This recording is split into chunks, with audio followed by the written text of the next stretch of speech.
Halo, selamat malam Sobat Langit Musik, apa kabarnya? Semoga dalam keadaan sehat-sehat terus ya. Senang banget rasanya gue Rizal Palevi bisa nemenin kalian lagi pada malam hari ini di program Jebol atau Julitin Sepak Bola.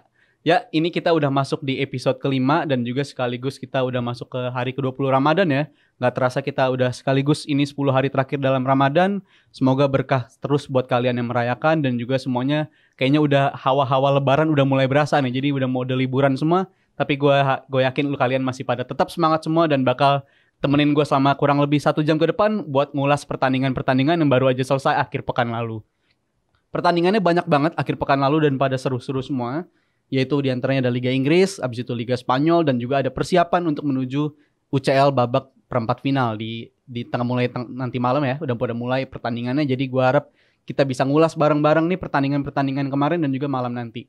So langsung aja ke pembahasan pertama. Kayaknya kita bakal mulai dari match yang sangat-sangat seru di antara Liverpool versus Arsenal. Dimana pertandingannya gue bilang ini match of the season. Match of the season di Premier League musim ini. Seru banget. Pertandingan dua babak di antara dua ini ya. Maksudnya Liverpool menguasai jalannya babak kedua. Tapi babak pertama tuh murni milik Arsenal gue bilang. Dan gue bilang sayang banget Arsenal gak bisa kill the game dari babak pertama. Dimana mereka udah punya keunggulan 2-0. Dan itu gak bisa dimanfaatkan. Menurut gue cukup fatal akibatnya. Karena apa? Karena Liverpool di babak pertama bener-bener hancur banget gue bilang. Khususnya di 30 menit pertama. Gak ada kontrol. Begitu juga mainnya di gelandangnya kayak non-eksis. Gak kelihatan di atas lapangan tuh kayak gak main tanpa gelandang gitu ya. Tapi gue lihat Arsenal setelah unggul 2-0 justru alih-alih mencari gol ketiga. Tapi mereka justru lebih milih buat pertahanin keunggulan dan mainnya berubah gue lihat. Dan itu juga dipengaruhi oleh karena apa Xhaka itu memancing emosi tren ya. Dan itu juga sekaligus membangunkan publik Anfield yang banyak disinggung sama media luar juga. Kenapa Arsenal ini membangunkan publik Anfield yang lagi sebenarnya lagi adem-adem aja. Nggak perlu mereka ngelakuin itu, tapi ternyata mereka ngelakuin itu dan akhirnya Liverpool justru setelah momen ada keributan itu justru malah makin gila mainnya dan bahkan sampai babak kedua sampai full time pun Liverpool seharusnya bisa memenangi pertandingan bahkan. So, gue bakal ngulas pertandingannya di mana Arsenal membuka keunggulan dari Martinelli yang dimana ini mengekspos lagi-lagi kelemahan lini belakang Liverpool yang gue lihat ini golnya mirip sama gol dari Manchester City pekan lalu, gol pertamanya ya. Kalau di pekan lalu itu kebobolannya sama Alvarez, tapi di pekan ini kebobolannya sama Martinelli. Kenapa gue bilang mirip? Karena golnya itu sama-sama berawal dari kesalahan Andrew Robertson. Dimana Andrew Robertson ini gue bilang overcommitted. Dia pressure, tapi pressure-nya nggak terukur. Dalam artian dia main maju aja tanpa mempertimbangkan posisinya Van Dijk di belakang. Van Dijk bisa nggak nge-cover area yang dia tinggalin. Tapi ternyata Robertson tetap maju dan dia salah perhitungan. Gue bilang ini cukup naif lah. Sangat-sangat naif bagi seorang back berpengalaman macam Andy Robertson tapi bisa mengambil keputusan macam itu. Gue bilang sangat-sangat naif keputusan itu dan akhirnya dibayar mahal.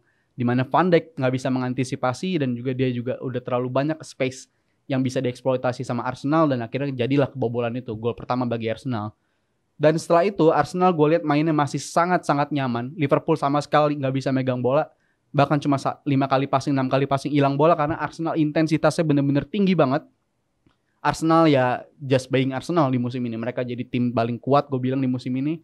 Dan mereka terbukti di gol di babak pertama juga berhasil menambah keunggulan menjadi 2-0. Dimana kali ini giliran Gabriel Jesus memanfaatkan umpan dari Martinelli. Dan gue rasa ini umpannya bagus banget. Dan lagi-lagi terekspos lagi antara Van Dijk dan Robertson ini kayak gak ada komunikasinya gue bilang. Dia sama gak tahu harus ngapain. Dan Van Dijk ini bukan Van Dijk yang gue kenal 3 musim lalu lah. Atau dimana Liverpool menjadi juara itu. Ini bukan Van Dijk yang gue kenal seperti itu. Jadi gue rasa ada akibat dari dia efek ACL yang dia derita di tahun 2020 dan itu efeknya sampai sekarang banget.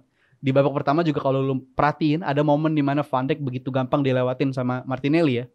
Dia begitu gampang digocek dan Van Dijk nggak ada niatan buat ngejar. Dia lebih milih buat sapu aja. Dia ambil kartu kuning buat itu, ambil resiko kartu kuning.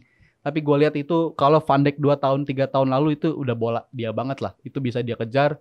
Bisa dia menangin lagi bolanya tapi itu nggak terjadi di babak pertama lawan Arsenal di mana ya itu efek lututnya udah nggak sekuat dulu jadi that's why dia lebih milih buat sikat aja tuh kaki pemainnya. Tapi gue bilang masih hasil yang fair lah buat Liverpool di mana kalau kita lihat standar Liverpool musim ini kan sangat-sangat drop ya. Tapi gue bilang mereka bisa main dengan intensitas begitu tinggi di babak kedua. Bahkan dari sebelum babak pertama berakhir pun mereka berhasil mencuri gol dari Mohamed Salah, memperkecil ketinggalan dari 2-1 Dan juga sampai akhir itu Liverpool murni pertandingan milik Liverpool. Terbukti mereka bisa nguasain pertandingan, mereka nyiptain peluang, mereka begitu ngepres ke pertahanan Arsenal.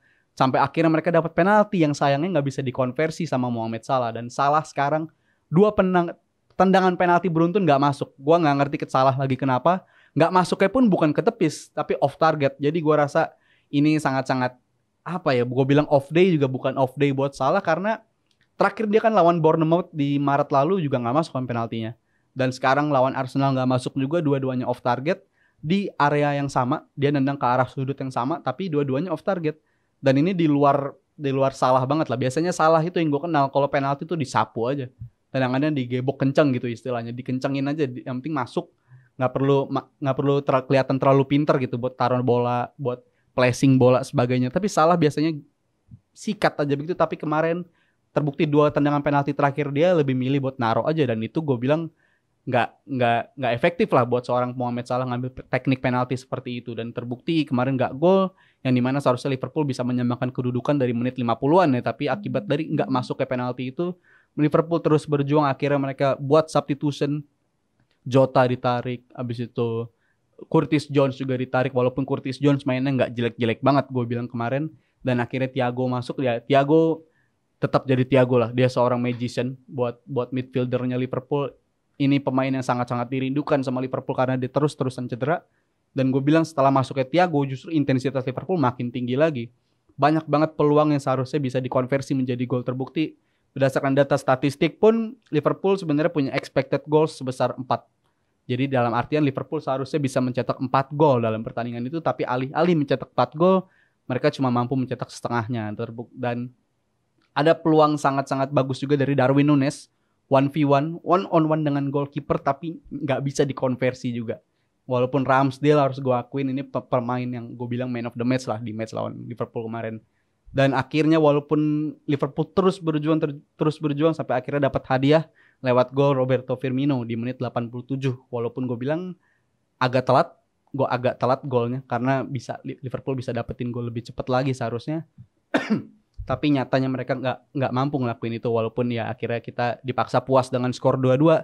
Tapi yang bikin gua gemes adalah di mana ada Konate yang dapat peluang itu seharusnya 100% jadi gol.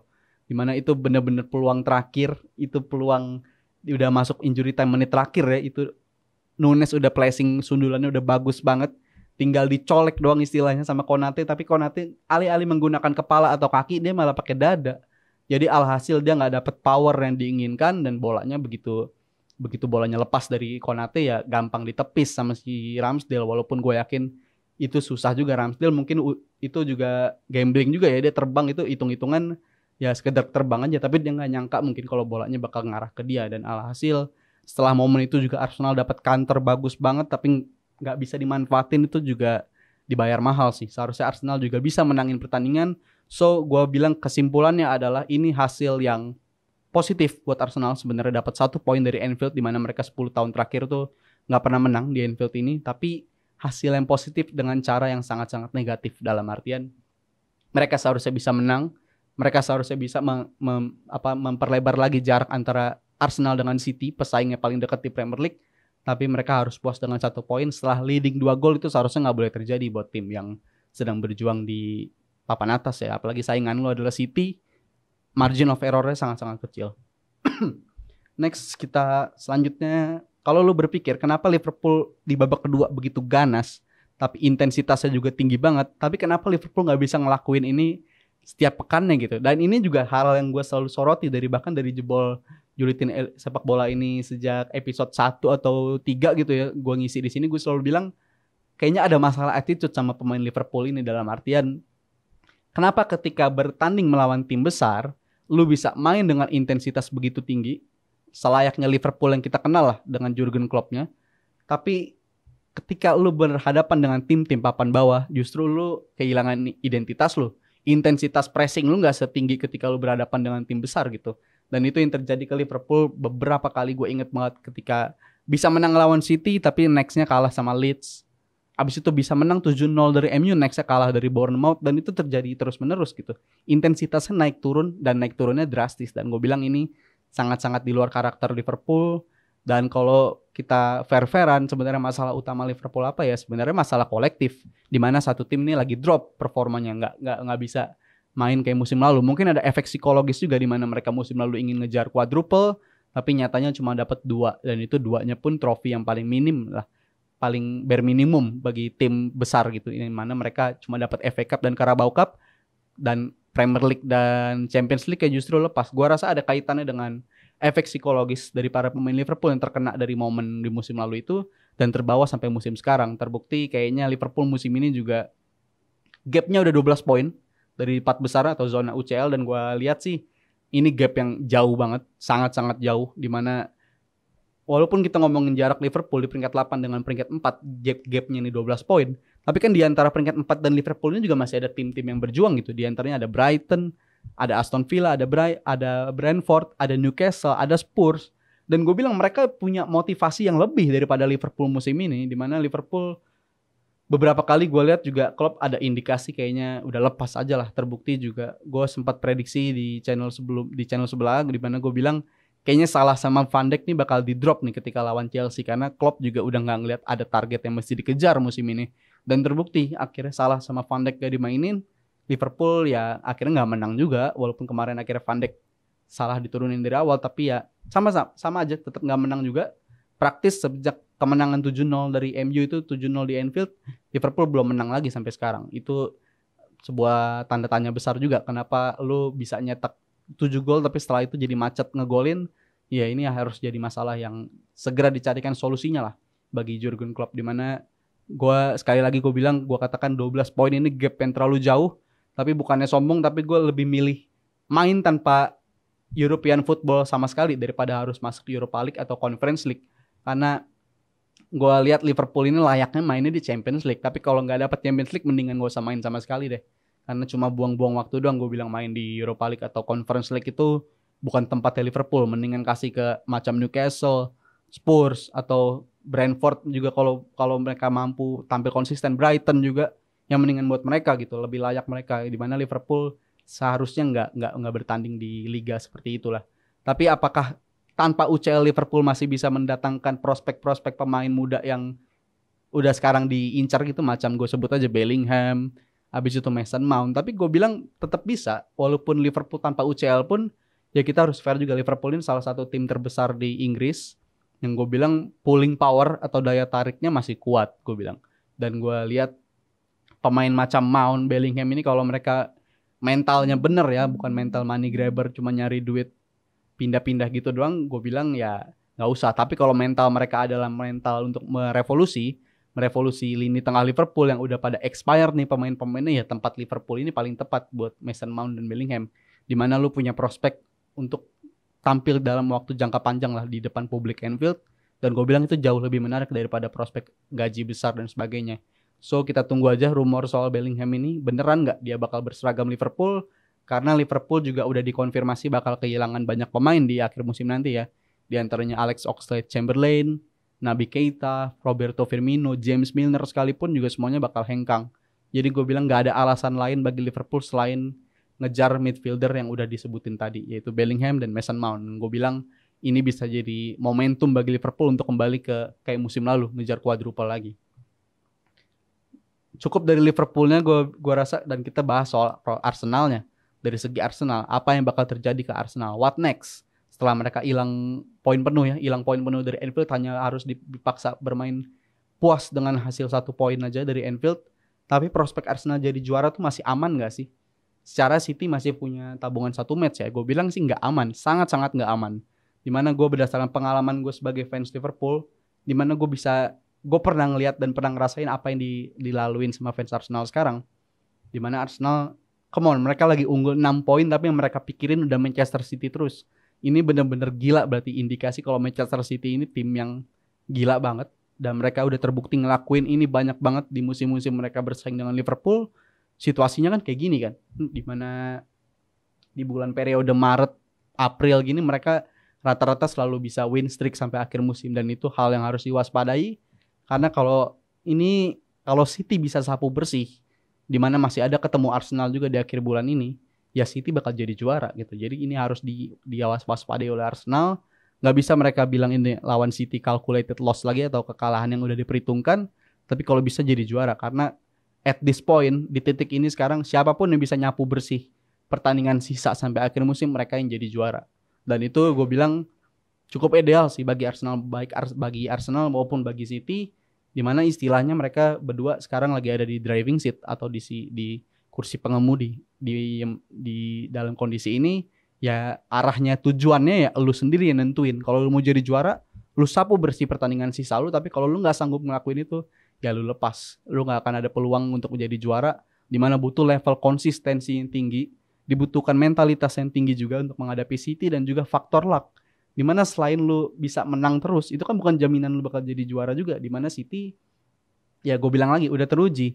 Jadi lu harus berharap City ada off day-nya, dimana City ada dropping points-nya, baru lu bisa jadi juara. Karena untuk sekarang gue masih bilang City masih jadi favorit untuk menjadi juara, walaupun dia masih ketinggalan 6 poin. Tapi gue rasa dengan pengalaman yang Pep Guardiola punya, dengan pengalaman Manchester City, para pemainnya yang pada tahu juga gimana rasanya berjuang sampai akhir pekan terakhir di Premier League, besar kemungkinan mereka masih menjadi juara. Dan kalau soal match Liverpool sama Arsenal ini ya, kalau gue pribadi sih jujur ini match yang punya nilai historis bagi gue pribadi. Karena match pertama bola banget yang gue tonton, yang mana itu menjadikan gue suka sama tim yang gue dukung sekarang itu Liverpool, itu justru match Liverpool versus Arsenal. Dimana dulu kalau pada inget juga kalian, itu matchnya di tahun 2007, dimana gue nonton Liverpool Arsenal. Liverpool menang mudah lah, dalam artian menangnya telak gitu, 4-1 di Anfield, dan ini jersey yang dipakai waktu itu. Jadi ini cukup memorable, match day yang selalu memorable buat gue, karena setelah itu Liverpool sama Arsenal ini jadi tim yang bisa mencetak golnya saling ganti-gantian menyakiti satu sama lain gitu. Dalam artian kalau lu nonton Liverpool sama Arsenal, lu selalu disuguhkan oleh drama lah. Minimal golnya tuh selalu banjir istilahnya, selalu 2 gol 3 gol ke atas selalu terjadi di match Liverpool sama Arsenal ini. Dimana kalau kalian masih ingat juga, ada momen Arshavin di tahun 2009, itu kondisinya lagi kebalik ya, kayak musim ini, kayak sekarang ini, dimana dulu justru Liverpool yang lagi berjuang untuk jadi juara. Kalau kalian masih pada ingat, itu berjuang menjadi juara, dan di bulan April juga, tapi Liverpool kesandung sama Arsenal berkat 4 golnya Arshavin. Jadi itu cukup memorable buat gue. Dan juga setelah itu ada momen di mana Arsenal pernah datang ke Anfield dengan status pemuncak klasemen di tahun 2014. Statusnya pemuncak klasemen, tapi ketika datang ke Anfield tiba-tiba mereka kalah 5-1. Dan itu juga salah satu match day yang sangat-sangat memorable buat gue. Habis itu mereka juga pernah ketemu di Champions League di tahun 2008. Fernando Torres itu salah satu gol paling berkelas dalam sejarah Liverpool, gue bisa bilang begitu.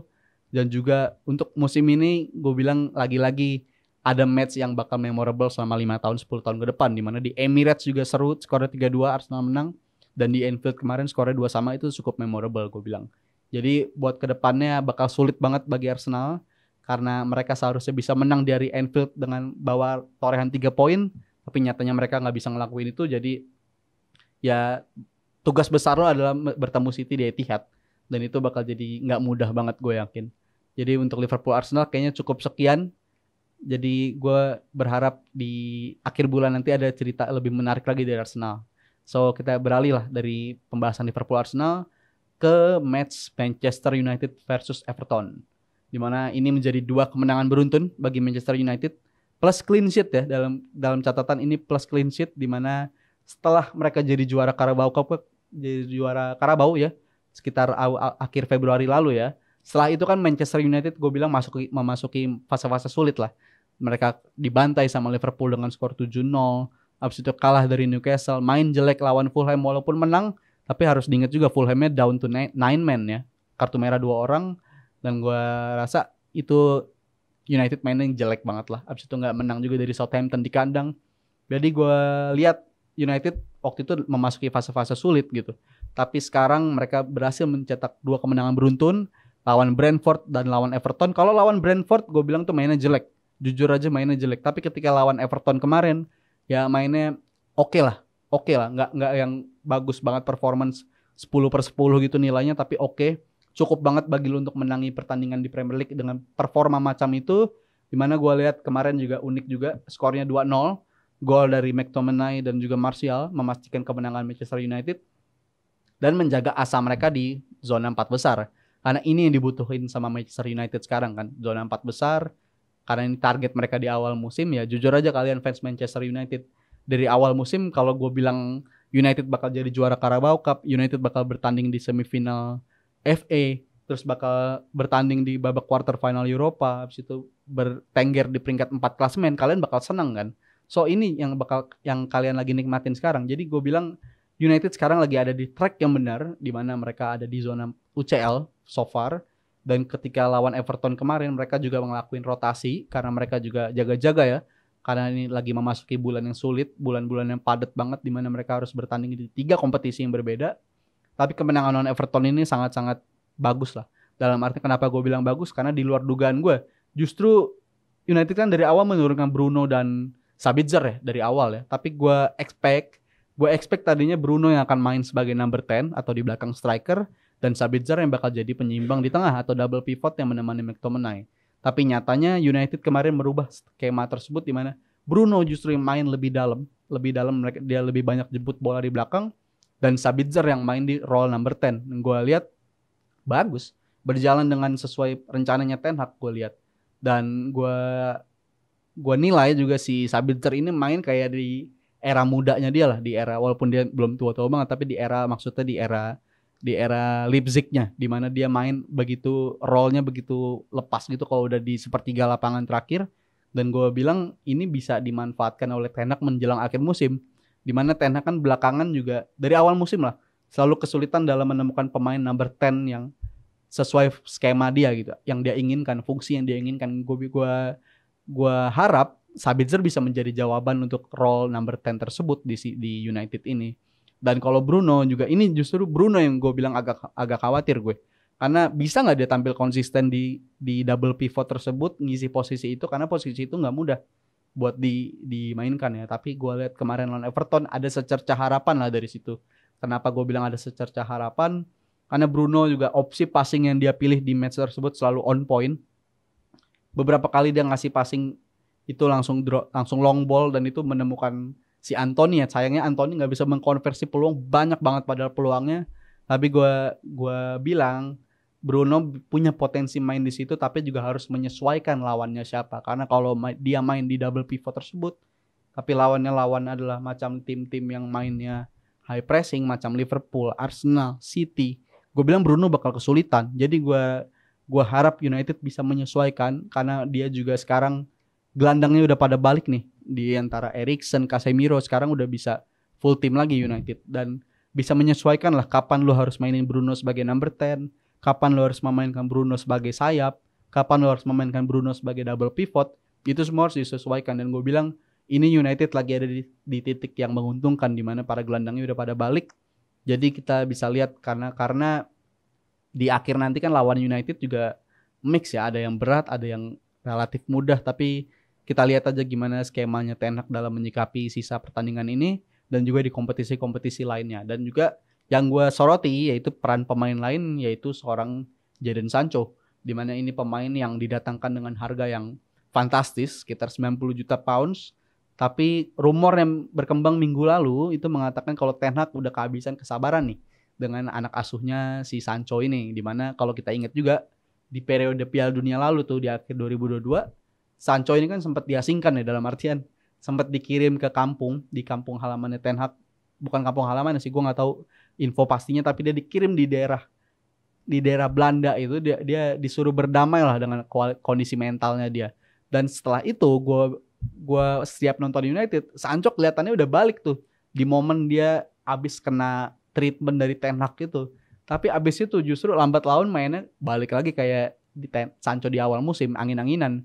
Dan gue nggak heran lah kenapa Ten Hag bisa memberikan statement kalau udah hilang kesabaran. Tapi penilaian gue sih ya, ini bukan kehilangan kesabaran dalam artian dia nggak mau mainin Sancho lagi, tapi dia harap ini bisa jadi pemicu semangat bagi Sancho, bisa jadi pukulan lah bagi Sancho. Kalau lu nggak bisa main begini-gini doang, dengan price tag yang lu punya, dengan tuntutan yang besar untuk main di Manchester United, ya lu harus melebihi ekspektasi semua orang lah. Karena Ten Hag terbukti lagi dia masih percaya sama Sancho, dimainin lagi sebagai starter. Ya bisa jadi yang harus dilakukan Ten Hag kepada Sancho adalah mainin dia terus, kasih dia jam main terus, kasih dia main di setiap pekannya di posisi yang dia inginkan supaya dia belajar.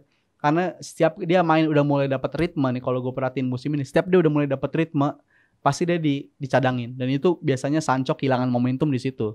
Dan juga ngomongin soal motivasi ini kan sifatnya semu ya.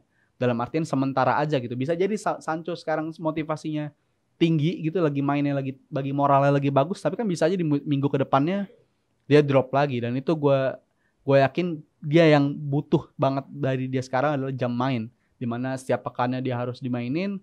Dan kalau dilihat dari jadwal Manchester United sih idealnya dia emang main terus, dimana di FA Cup masih ada, di Europa League masih ada, jadi masih ada harapan lah bagi Sancho.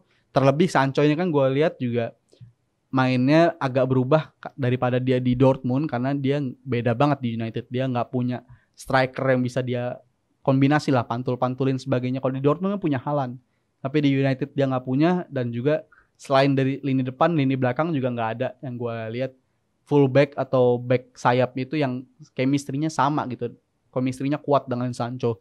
Dan itu terbukti sangat-sangat membuat Sancho menderita selama berseragam United. Dan sampai musim ini pun, walaupun ini musim terbaiknya Sancho selama berseragam United, gue belum lihat dia layak seharga 90 juta pounds. Jadi gitu aja buat United lawan Everton. Congrats to them, mereka menang lagi dan clean sheet. Dan juga ini pekan yang berat juga bagi Everton ya, di mana mereka masih berjuang di zona bawah. Tapi kita lihat aja ke depannya United bisa tampil konsisten kayak gini nggak? Atau justru setelah ini mereka tampil jelek lagi dan juga kesulitan mencetak gol lagi. So that's it. Kita pindah ke tetangganya. Kita tadi bahas Manchester United, sekarang ke tetangganya, yaitu tetangga berisik, yaitu Manchester City, yang dimana mereka berhasil menang meyakinkan ketika menghadapi Southampton, sang dasar klasemen ya, posisi paling buncit, dimana ini juga kembali meyakinkan para fans City kalau mereka ini bisa banget ngejar Arsenal, dimana sekarang mereka terjarak 6 poin tapi punya tabungan 1 game. Dan gue bilang mereka udah balik lagi nih performa mereka. Bukan balik lagi, gue bilang semenjak mereka periode bulan Maret itu City lagi udah mulai kayak City yang gue tahu lah, intensitasnya tinggi banget. Dan juga gue bilang musim ini permainan terbaik City itu baru keluar ketika lawan Leipzig, dimana bisa menang dengan skor 7-0 ya. Itu skor yang luar biasa banget, mainnya pun luar biasa. Dan gue bilang itu penampilan paling bagus City di musim ini. Dan kalau mereka bisa manfaatin momentum itu buat main sampai akhir musim, ya ini trofi IPL bisa jadi milik mereka lagi. Dan gue nonton match lawan Southampton kemarin, itu mainnya bagus banget City. Walaupun masih kecolongan, tapi kita lihat lagi di lini depannya ini jadi pembeda gitu dari City.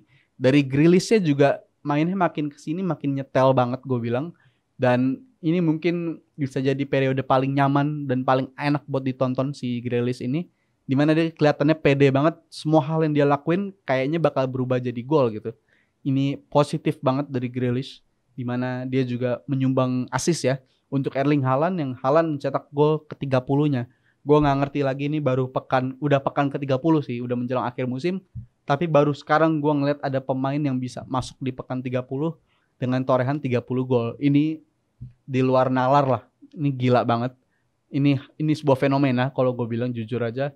Ini pemain tajam banget, dan gue bilang ini mah pasti pecah rekornya Mohamed Salah. 32 gol ya pasti pecah lah sama Haaland.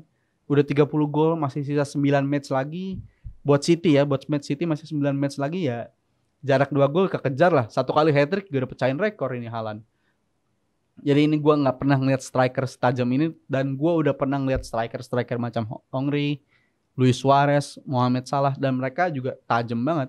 Luis Suarez ini pernah nge-carry satu tim kan di tahun 2013-14. Dimana dia seorang bisa membawa Liverpool menuju gelar juara, walaupun akhirnya kepleset nggak jadi juara, tapi ya tetap fenomenal banget dengan torehan 31 gol. Abis itu gue juga udah pernah ngeliat Mohamed Salah di musim pertamanya bersama Liverpool, itu juga bagus banget, bisa mecahin rekor dari pemain yang dianggap sebagai EPL reject, Chelsea reject atau buangan dari Liga Inggris. Ketika dia balik lagi ke Liverpool, main lagi di Liga Inggris, justru dia mecahin rekor dan mainnya bagus banget dengan total 31 gol akhirnya. Tapi sekarang Haaland udah baru pekan segini udah 30 gol.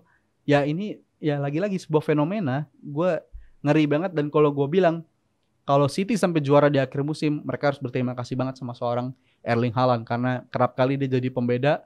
Walaupun banyak juga argumen yang mengatakan kalau dia sebenarnya bikin City lebih lemah ya. Jamie Carragher pernah bilang Haaland salah pilih tim, habis itu City juga mainnya jadi lebih nggak kolektif gitu semenjak kedatangan Haaland. Tapi ini yang dibutuhkan oleh City sekarang, di mana mereka punya striker yang selalu aktif bergerak di zona penalti dan bisa mengkonversi semua peluang jadi gol. Ya ini sebuah mesin. Lu punya mesin gol dalam tim lu selalu bagus. Apalagi ketika lu menjelang akhir musim, tapi dengan catatan harus bisa di-maintain ya, karena Haaland punya reputasi cedera yang cukup mengkhawatirkan sebenarnya. Tapi so far musim ini City cukup bagus dalam memaintain dia. Dalam artian gue bilang Haaland bisa tampil injury free sampai akhir musim dan membooster semangat mereka, confidence mereka buat meraih gelar Premier League. Karena ini Premier League ada di tangan mereka, momentum yang gue bilang sekarang. So good luck buat Manchester City juga. Walaupun gue nggak senang yang ngeliat City juara, karena selalu pahit kenangan ketika Liverpool bersaing menjadi juara ketika harus dihadapkan dengan City terus. Tapi gue bilang ya nggak apa-apa juara lah. Toh nggak ada fansnya juga kan. Gue nggak perlu sakit hati gitu ngeliat banter-banter dari fansnya, karena fansnya nggak ada. So fine aja daripada tim-tim lain yang jadi juara. Tapi nggak apa-apa lah buat City tahun ini, karena satu, fansnya nggak ada, dua, jarak trofinya sama Liverpool masih terlalu jauh. Jadi ya fine aja, walaupun ya kita nikmatin aja lah sampai akhir musim City gimana. So selesai dari City, dan masih ada satu tim lagi dari Liga Inggris yang menurut gue cukup menarik untuk dibahas, yaitu Chelsea dengan Frank Lampardnya, yang lagi-lagi Chelsea hilang poin, kalah lagi, main nggak jelas lagi. Ya ini Chelsea nih udah berminggu-minggu mainnya nggak pernah jelas semenjak ada konflik pelatih lah, gonta-ganti pelatih. Dalam satu musim mereka bayangin punya 3 pelatih, 4 pelatih bahkan kalau dihitung si Bruno Saltor juga ya. Dan sekarang ada Frank Lampard yang balikan lagi sama Chelsea, dan gue rasa sebagai fans Chelsea ini pesan dari gue adalah lu harus bisa memisahkan antara sentimen lu terhadap legend, as a player, dan as a manager. Karena lu nggak bisa menggunakan sentimen lu karena mentang-mentang Lampard ini legend lu, dia bisa bawa trofi banyak buat lu, dan lu permisif gitu sama dia. Lu dalam artian lu jadi toleran terhadap hasil rentetan hasil buruk terhadap Lampard. Karena ini unacceptable. Gue lihat pergantian dari Potter dipecat fine, karena gue juga nggak setuju Potter ada di Chelsea. Dia udah kehabisan ide lah, gue lihat dia beberapa pekan terakhir, bukan beberapa pekan, dari gue dari Desember udah bilang Potter ini harus out, dan akhirnya out kemarin digantinya. Tapi yang sayang itu digantinya sama Lampard. Gue nggak ngerti kenapa harus Lampard, yang kenapa harus dia lagi yang udah terbukti pernah gagal menangani Chelsea di musim 2020-2021, tapi dia ditunjuk lagi nih dengan materi pemain yang sebenarnya banyak pemain yang didatangin di eranya Lampard itu masih main juga di Chelsea sekarang, macam Havertz, Ziyech, Thiago Silva.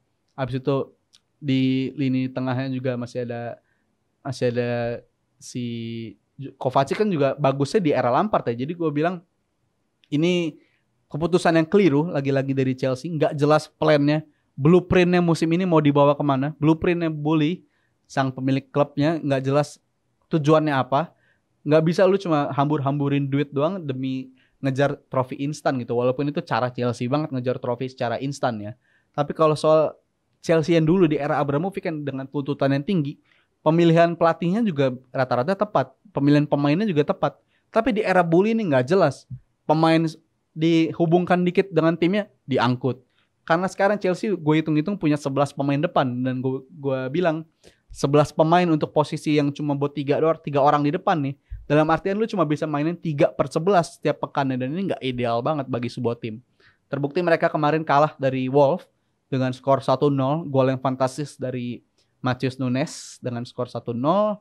Dan kita lihat Chelsea kelihatannya ya lagi-lagi out of idea, nggak punya ide harus gimana cara buat menang. Ya dalam artian mereka lupa mungkin cara buat menang, dan terlebih mereka dihadapkan dengan pekan yang padat ya. Mereka harus berhadapan dengan Madrid di tengah pekan ini, tapi gue bilang persiapan mereka jauh dari kata ideal, jauh banget. Dan kemarin lawan Wolves juga lagi-lagi terbukti, dimana mereka mainnya kelihatannya out of idea. Dan banyak orang kan ini juga ya bilang Lampard kasih kesempatan sampai akhir musim dong. Toh dia sifatnya cuma caretaker, cuma pelatih sementara doang, sampai biar Chelsea selesai musim ada pelatihnya aja gitu. Tapi ini enggak banget lah gue bilang. Dari pemilihan pemain juga gue harap ada perubahan lah dari pelatih-pelatih sebelumnya. Dari Potter kan juga beberapa kali disinggung soal pemilihan pemain dia ini kayaknya nggak tepat gitu, di mana dia terus-terusan mainin Loftus-Cheek nggak sesuai dengan perannya. Abis itu juga Gallagher yang fans juga bertanya-tanya lah, apa sih yang lu lihat dari seorang Conor Gallagher ini? Walaupun dia di saat dipinjamkan ke Palace itu mainnya bagus, tapi di role-nya di Palace itu, perannya di Palace dia kan lebih advance, di mana dia lebih banyak di area lawan, dia lebih ngepress area lawan, dan itu mainnya lebih bagus di situ. Tapi ketika lu dituntut main di Chelsea, di mana gelandangnya itu dituntut sebagai penjemput bola dan juga sekaligus pencetak gol, ya ini gagal besar lah. Dan terbukti kemarin dimainin lagi juga nih si Gallagher sama si Lampard. Padahal di opsi cadangannya ada N'Golo Kante, habis itu ada pemain-pemain lain seperti, kalau dia bisa lebih kreatif ya seharusnya main pakai taktik yang berbeda lah. Karena lu masih punya di cadangan lu biasanya main pakai 3-4-3, lu bisa mainin Chilwell sebagai opsi di kiri. Tapi kemarin mereka turun dengan formasi 4-3-3. Kembali lagi Kukurea dengan posisi left back-nya yang gue bilang dia ini aneh, pemain ini kayak udah lupa cara bertahan gitu. Dia semenjak pindah dari Chelsea ya, walaupun di Brighton juga role-nya left back, tapi kan left back-nya berguna, dia bisa defend tapi juga sekaligus bisa mencetak gol, mencetak assist. Tapi ketika dia berseragam Chelsea kayaknya dia nggak jelas mainnya harus gimana ini si Kukurea. Didatangkan dengan harga mahal juga loh, ini 60 juta pounds dari Brighton. Tapi gue belum ngeliat dia bisa mainin dengan standar yang dia ciptain di Brighton, itu nggak kelihatan sama sekali bersama Chelsea. Terus juga di lini belakang, gue expect tadinya Lampard kan yang datangin Mendy ya. Gue expect tadinya dia bakal kembali lagi bersama Mendy, di mana Mendy bakal dapat tempat lagi di tempat skuad utama, tapi nyatanya Lampard justru melanjutkan Kepa aja, yang gue bilang ya keputusan yang tepat juga sih, karena Kepa di musim ini terbukti dia berhasil mencari perhatiannya pelatihnya dan akhirnya dia mendapatkan peran ini. Jadi buat Chelsea gue bilang masih sangat berat ke depannya, di mana match-match sisanya juga bakal sulit. Dan kalau gue bilang sih sekarang kan peringkat 11 ya.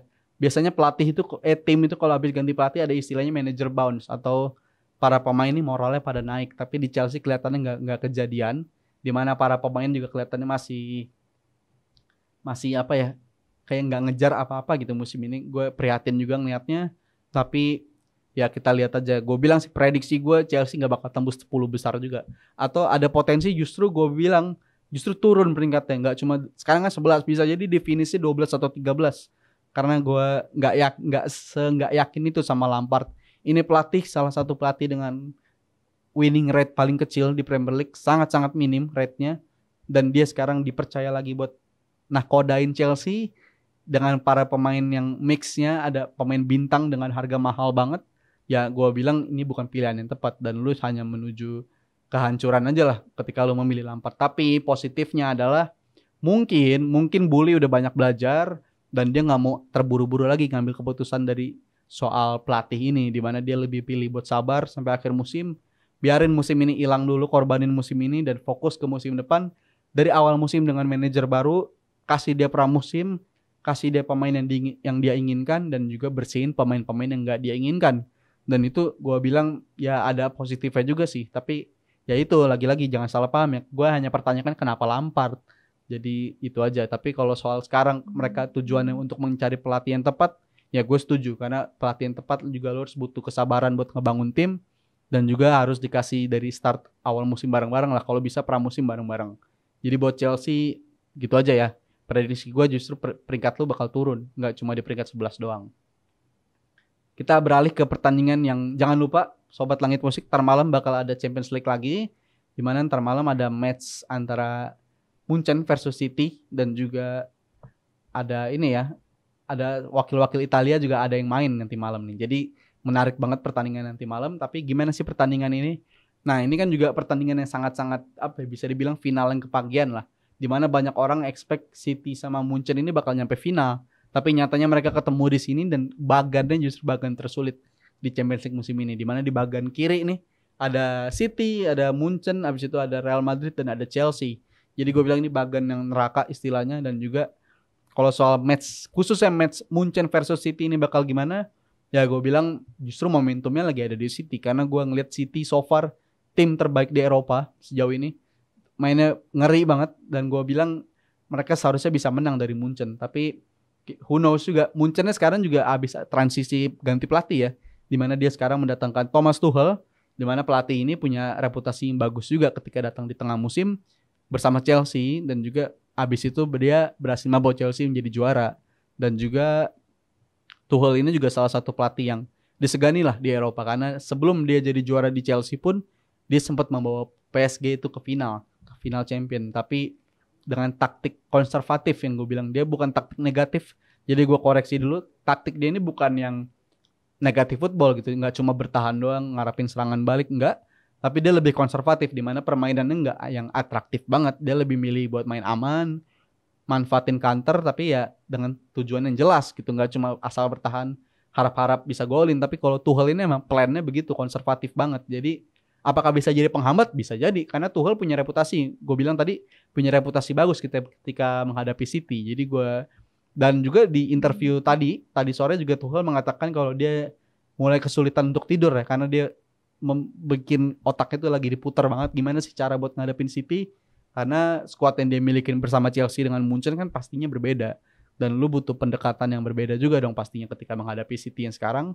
Jadi kalau gue bilang akan jadi match yang sangat seru, tapi gue harap bukan jadi match yang minim gol ya, karena takutnya Munchen jadi main lebih berhati-hati nih ketika berhadapan dengan squad City yang sekarang. Tapi gue harap ini bakal jadi match yang bisa saling serang, dimana bisa saling nyakitin satu sama lain.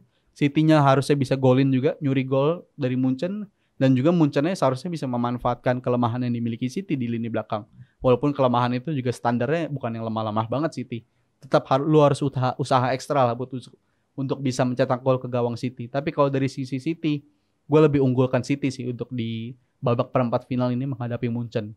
Tapi cukup aja untuk prediksi, karena ini masih prediksi ya, karena ini matchnya juga baru nanti malam. Tapi kita bakal ulas lah kenapa sih City ini sejauh ini bersama Pep Guardiola. Oh ya, Guardiola juga sebelum ngelatih City ngelatihnya di Munchen ya. Jadi ini sebuah match reunian antara Guardiola dengan Bayern Munchen. Tapi yang bakal gue bahas adalah kenapa sih City ini mainnya selalu bagus, selalu jadi juara di Liga Inggris, tapi belum juga beruntung di Liga Champions, di mana Pep Guardiola ini nggak cuma di City doang, bahkan ketika masih menangani Munchen pun dia juga nggak bisa mengantarkan trofi UCL yang diinginkan gitu. Di mana praktis Guardiola terakhir juara Champions itu berkat dia memiliki Messi. Apakah bisa dibilang begitu?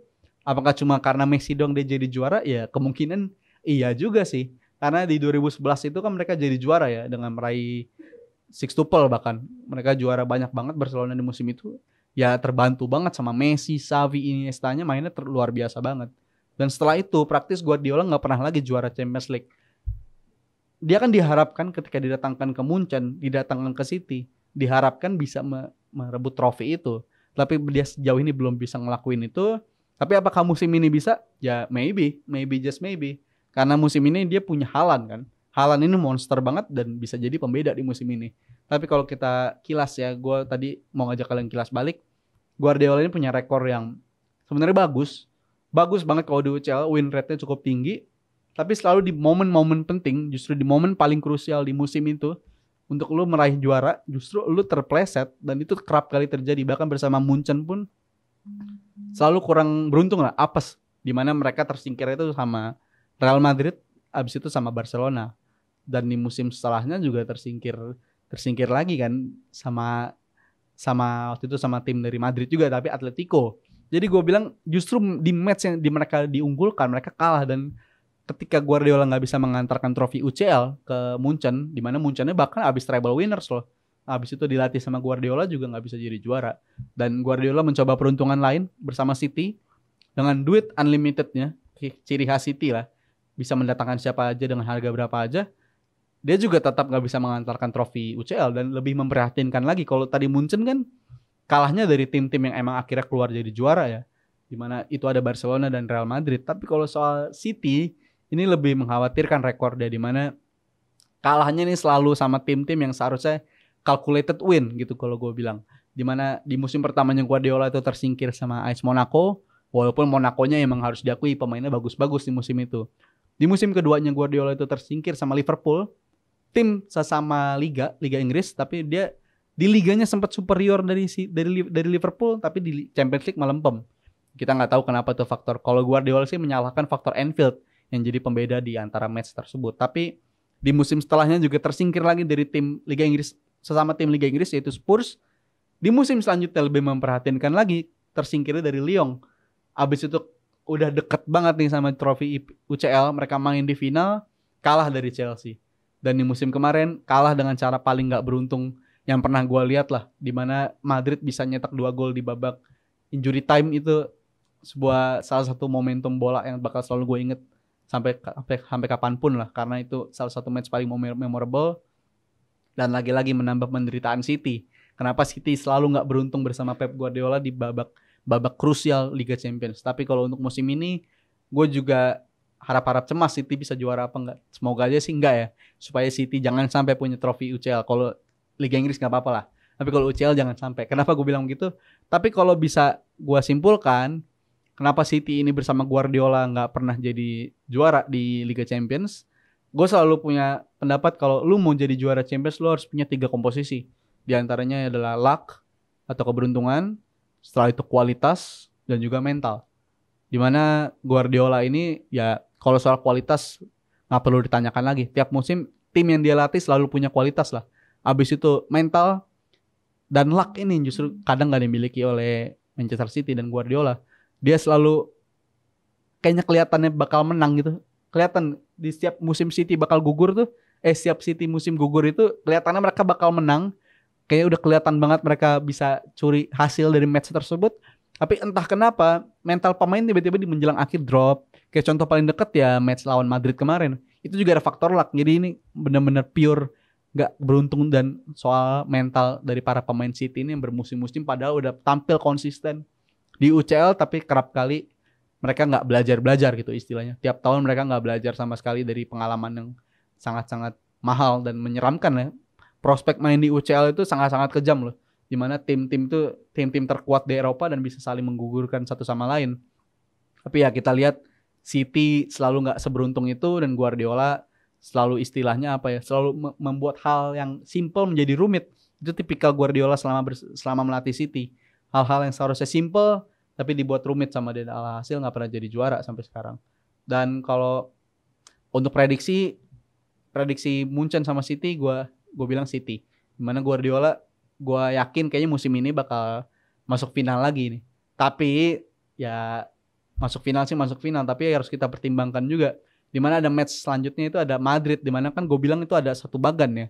Dimana Madrid ini gue bilang selama masih ada Madrid di UCL, ya mereka masih favorit lah. Ini tim gue udah gak ngerti lagi gimana cara kalahnya kalau di Liga Champions. Walaupun bisa dikalahin, sangat-sangat bisa sebenarnya. Tapi kalau urusan mental, tadi kan gue bilang ada 3 komposisi ya. Kualitas, mental, dan luck. Itu sebagai bumbu lah bagi lu untuk jadi juara UCL. Tapi kalau dari UCL ini, Madrid ini DNA-nya UCL banget dan punya 3 hal tersebut. Dimana 3 komposisi tersebut tuh dimiliki sama Madrid. Mereka punya kualitas dari para pemainnya, sangat-sangat berkualitas. Mereka punya luck mereka selalu tinggi. Dimana mereka kayaknya pernah juga di musim 2017-18 kelihatannya bakal kalah nih, bakal tersingkir dari Juventus. Ternyata mereka di menit terakhir dapat penalti, dimana penaltinya gue bilang layak. Dan itu kan faktor luck juga. Dan faktor mental ini terbukti dari musim lalu, dimana kelihatannya mereka selalu ketinggalan, tapi mereka kelihatannya nggak yakin. Mereka yakin kalau mereka nggak bakal kalah. Itu hal yang nggak dimiliki sama tim-tim lain selain Madrid gitu. Itu mentalitas yang sangat luar biasa, di mana mentalitas lu percaya sama kekuatan lu, di mana sampai menit terakhir selama peluit panjang belum dibunyikan, lu masih bisa memenangi pertandingan. Dan itu yang selalu dimiliki oleh Madrid. Dan yang gue salut lagi dari Madrid adalah mereka nggak perlu main bagus untuk jadi pemenang gitu di setiap pertandingannya. Hari ini terbukti berkali-kali Madrid main justru lawannya biasanya yang lebih bagus, tapi di akhir justru Madrid yang menang. Dan itu selalu kejadian begitu, dan gue jujur Madrid ini a joy to watch lah. Salah satu tim yang paling menarik untuk ditonton di ajang Champions League ini ya Real Madrid, karena mereka selalu jadi favorit, mereka punya mentalitas tersebut. Dan para pemain yang menjadi juara musim lalu kan mayoritas masih ada di sini. Jadi gue bilang masih jadi favorit juara Madrid. Tapi sayang banget seperti tadi gue bilang, Madrid sama Munchen ini dan City satu bagan. Jadi kelihatannya bakal saling menggugurkan gitu. Tapi gue yakin juaranya ada dari bagan ini. Walaupun di bagan sebelah menarik juga. Ya tapi kalau boleh prediksi, dari sekarang aja gue prediksi ya mungkin final masih Madrid dan Napoli. Napoli bakal jadi kejutan gue bilang musim ini, karena di liga praktis mereka udah aman, mereka tinggal main aman aja buat ngamanin gelar Serie A mereka dan tinggal fokus di UCL, di mana mereka udah diperkuat lagi striker andalan mereka Osimhen. Ya besar kemungkinan mereka bisa mengatasi Milan lah, walaupun di pekan lalu mereka dibantai sama AC Milan, tapi gue anggap itu off day aja, di mana Napoli ini kayaknya udah switch off di liga, udah nggak terlalu fokus lagi karena fokusnya udah pure fokus all out ke Champions League, karena ini jadi hal momentum paling dekat mereka lah sama Champions League selama berapa puluh tahun terakhir lah Napoli ini, gue lupa. Tapi ya gue bilang finalnya antara Madrid dan Napoli. Tapi kalau soal UCL ini juga menarik ya, di mana formatnya terus menerus berubah, di mana musim depan juga bakal jadi ada perubahan. Sorry, bukan musim depan, mungkin di musim yang akan datang ya. Nggak jauh-jauh banget kok, di mana UCL ini bakal jadi formatnya cukup unik, di mana ada tambahan peserta, di mana pesertanya bakal jadi banyak banget. Dan kalau kita lihat kayaknya ini bakal jadi eksploitasi terhadap pemain gitu, di mana mainnya bakal banyak banget. Tapi ya setiap UCL ini gimana pun formatnya gue yakin bakal seru lah, karena UCL ini udah terbukti juga dalam beberapa puluh tahun terakhir mereka juga terbukti ganti format kan beberapa kali, dimana di awal formatnya itu hanya bisa diikuti oleh tim yang jadi juara di liga ya, kontingen UEFA itu jadi juara di liganya masing-masing, berhak tampil di Champions League plus juara bertahan.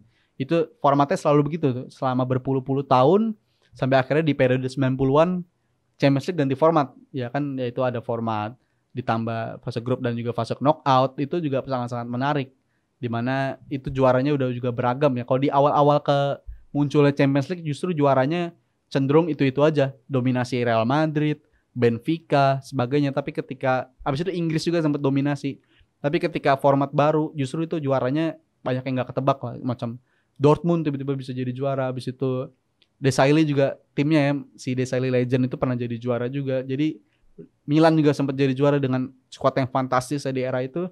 Jadi kerap kali terjadi perubahan. Dan gue inget banget di periode 2006 lah, 2006an itu Liverpool juara bertahan, tapi udah ganti, formatnya udah ganti gitu.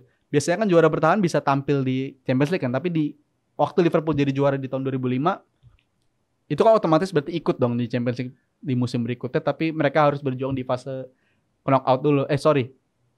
Playoff dulu, dan itu sangat-sangat unik. Itu salah satu momentum paling unik yang gue tahu dari soal Champions League, di mana sang juara bertahan harus ikut babak playoff.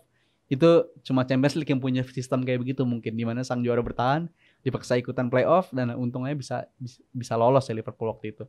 Tapi ya lagi-lagi gue bilang format UCL selalu berubah-ubah, dan mungkin untuk memanjakan penonton di rumah juga ya, memanjakan fans yang akan datang ke stadion, di mana akan sangat bervariasi tim-tim yang bisa ikutan dan juga menambah variasi keseruan dari Liga Champions tersendiri itu.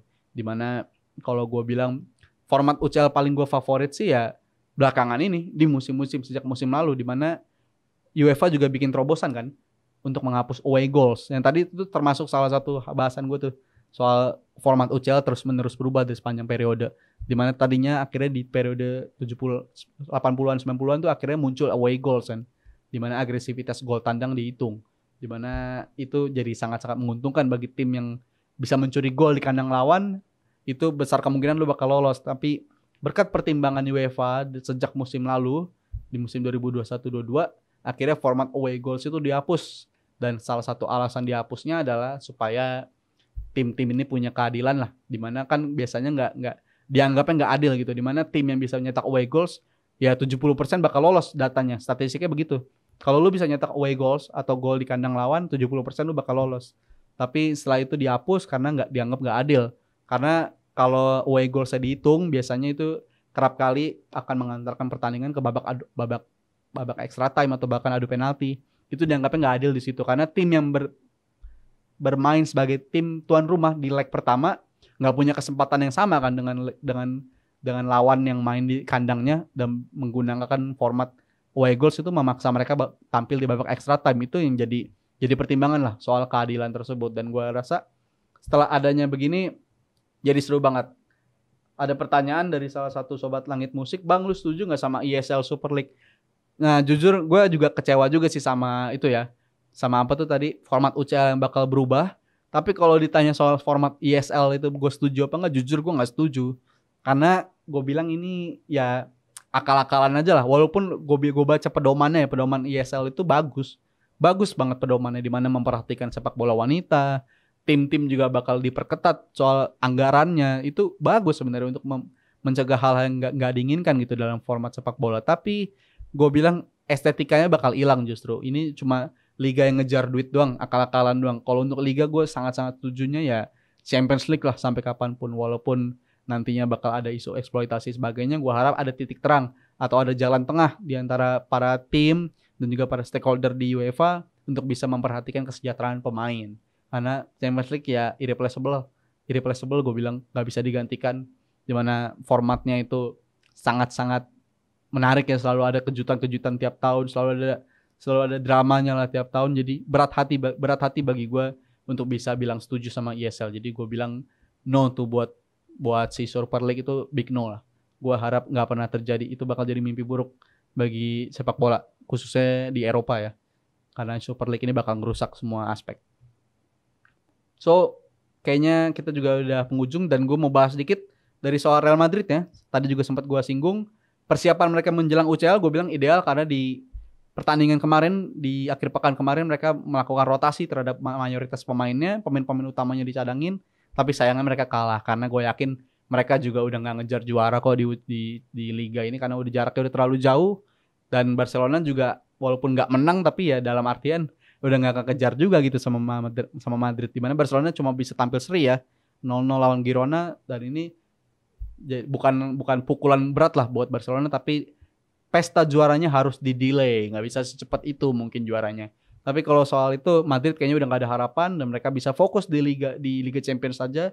Dan gue bilang persiapan mereka ideal banget. Tapi yang menarik dari match ini adalah kasus di mana Valverde terlibat perkelahian dengan Baena, di mana dia melayangkan pukulan ya terhadap Baena tersebut.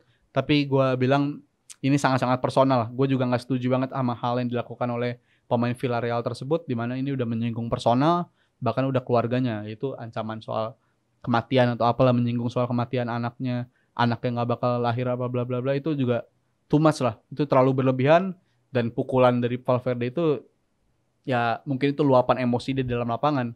Jadi gue harap ada titik tengah lah, ada pendekatan humanis juga dari pihak kepolisian, yang mana kasus ini kan udah rumornya udah dilaporin ke polisi ya. Tapi gue harap ada pendekatan humanis, tapi ya kayaknya masih tetap bakal ada hukuman. Tapi semoga aja ini hukumannya hukuman yang terbaik lah bagi semua pihak. Nggak ada yang saling menyudutkan satu sama lain. Gue harap Baena justru yang lebih dihukum lebih berat daripada si Valverde, karena dia menyinggung hal tersebut. Jadi gue bilang ini harusnya ada titik tengah dan pendekatan humanis dari pihak yang bakal memberi sanksi gitu. So nggak terasa udah hampir 1 jam gue nemenin Sobat Langit Musik sekalian di Jebol, julitin sepak bola kali ini. Tapi gue ingin bilang lagi selamat menjalankan ibadah puasa menjelang 10 hari terakhir ini, menjelang Idul Fitri. Hawa-hawa lebaran udah mulai berasa, liburan udah mulai berasa. So mulailah kita jadikan momentum 10 hari terakhir ini sebagai momentum Ramadan terbaik sepanjang hidup kita. Jadi makasih udah dengerin 1 jam ini, dengerin gue ngomongin soal bola. Gue senang banget bisa ketemu kalian lagi, dan ketemu lagi nanti setelah lebaran ya sama gue. So thank you buat semua Sobat Langit Musik yang udah dengerin. Bye bye.